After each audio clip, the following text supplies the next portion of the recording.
there seems to be unanimity of opinion that we separate the two items. And the first one we should take should be the synchronization of the time of sitting. And thereafter, the other one, you can still take it, but in case if you lump them together, if one fails, it means the two have failed. But let's separate it, take this other one, then go into the general principles, merits and demerits of the creation of the new committee. Bearing in mind the fact that we have a committee on foreign affairs, we have a committee on diaspora, and all that, and we can expand their scope of activities, and judiciary and human rights. But if we cannot expand their scope of activities, that's when I think we can now go into creation of a separate committee on diaspora. Senate President Emeritus. Of the Senate. The amendment we are seeking to do. So I've listened to you, and twice or thrice you have mentioned we should synchronize with the House.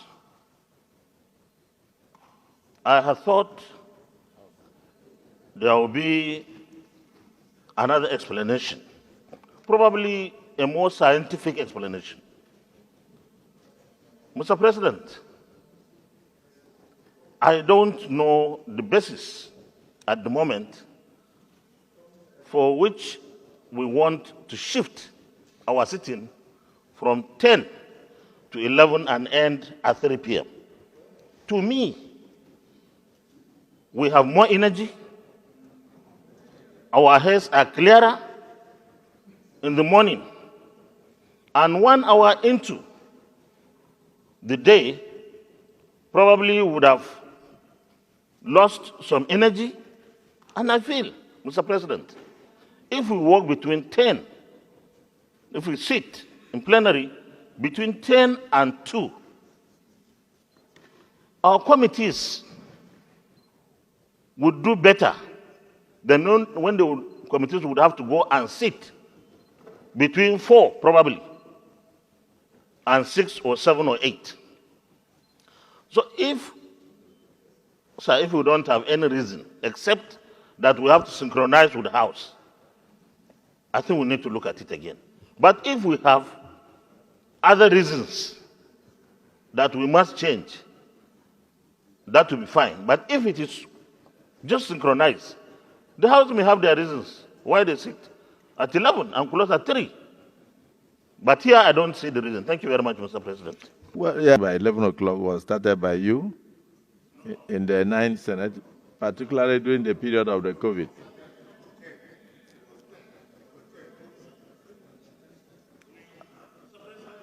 It was during the COVID. In fact, we even reduced the number of days. And then we started sitting from 11 during the COVID period. But the rule stayed at 10. The COVID, yes. Our rule says 10, but we came and made the tradition of this 11. In fact, the only thing that we changed was to add additional day. Because during that COVID period, you were sitting twice in a week. But I said no, that since there is no more COVID, we should sit 3 times in a week. And then, of course, we also maintain what we saw, the 11 o'clock. But now, we are saying that we have not been able to justify the 11 o'clock sitting unless we reflect same in our rule. And the idea of 3 o'clock, in my view, is not correct, because it doesn't mean you must sit till 3. It simply means that we can even, if we don't have enough things to do, we can close at 1, we can close at 2, to enable our colleagues to go for committee sittings and other matters related to the proceedings of the Senate, such as clearances and all that, and meeting of government functionaries. So the only aspect of it was just to legalize it so that people don't have the impression that you are sitting at 11 o'clock and your rule says 10 o'clock. But if we must leave it as it is, it's not a problem. But let's hear from the public. Yes, My, I want to make a very passionate appeal to our distinguished colleagues. Of course, I listened to the Senate President Emeritus, His Excellency, distinguished Senator Ahmed Lawan, and he was very apt.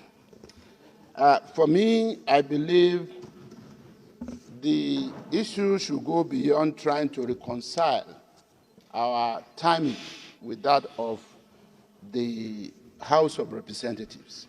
As a matter of fact, there had been some days that we sat and the House of Representatives did not sit.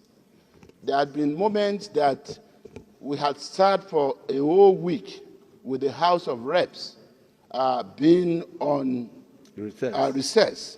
So that cannot be the fundamental reason. The fundamental reason, distinguished colleagues, is that as distinguished senators, being on this floor is only one out of at least the three principal functions that we perform.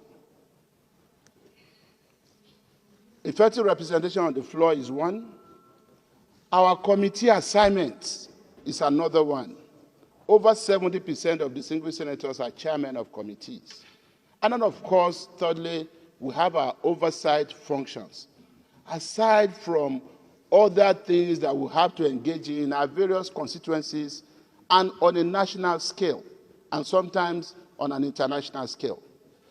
The logic, Mr. President, is that a lot of times distinguished senators have reasons to go to bed late. And there is no point having in our rule book that our sitting time is 10 a.m.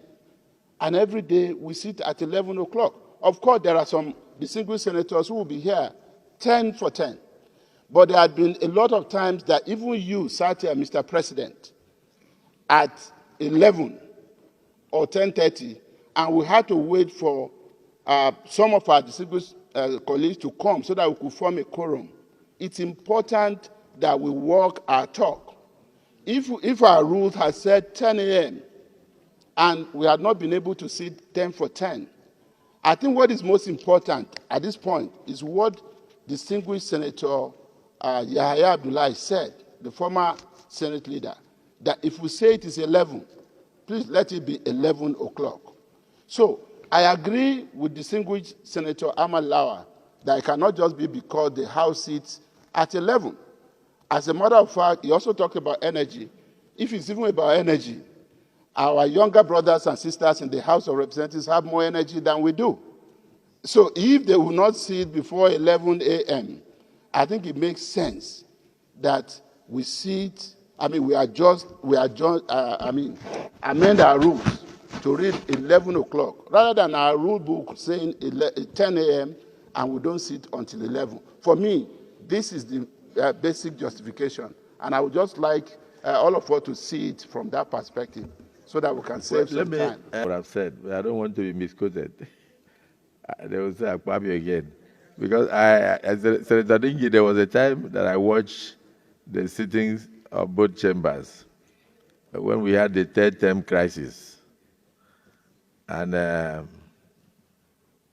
when the question was put, he failed in the Senate while the House was still debating, and somebody had to run from here to go and alert the House that the third term bill had failed first to go for second reading in the Senate, and therefore there was no point continuing. I don't know if you understand. And so they now put their heads together, and then abruptly they stopped further debate because the thing had died, since it takes two hands to clap. So that is one of the reasons you could think of. And another aspect of it is the fact that it would be nice for us to go into a small closed session and discuss exhaustively, so that members of the public will not misunderstand our discussion. Then we come back and take the decision. So I want to urge the leader of the Senate, because this is not the main thing that bothers on the lives of Nigerians at the moment. When the distinguished Senator Mark was Senate President, and even the practice he met on ground, Senate was sitting at 2 o'clock because they used the morning period to meet with the diplomatic communities, to do a lot of engagements with the civil servants and public officers, and then they start their sitting by 2 o'clock. And so officially they had 2 o'clock to 5. And I know that many of you also would like to do the same, meet with most of the agencies, conclude, even open your public hearings before coming for sittings. But it's not for the public to know, because the public only thinks that we sit here alone. We don't sit here alone. We do a lot of other things off camera. So the Senate leader, as much as I agree with you, I still think that we should go into closed session. So to have 5-10 minute discussion before we reopen this debate. So if you don't mind, I wish that you move a motion for the Senate to revert to closed session to have further debate on this. Mr. President. Mr. President,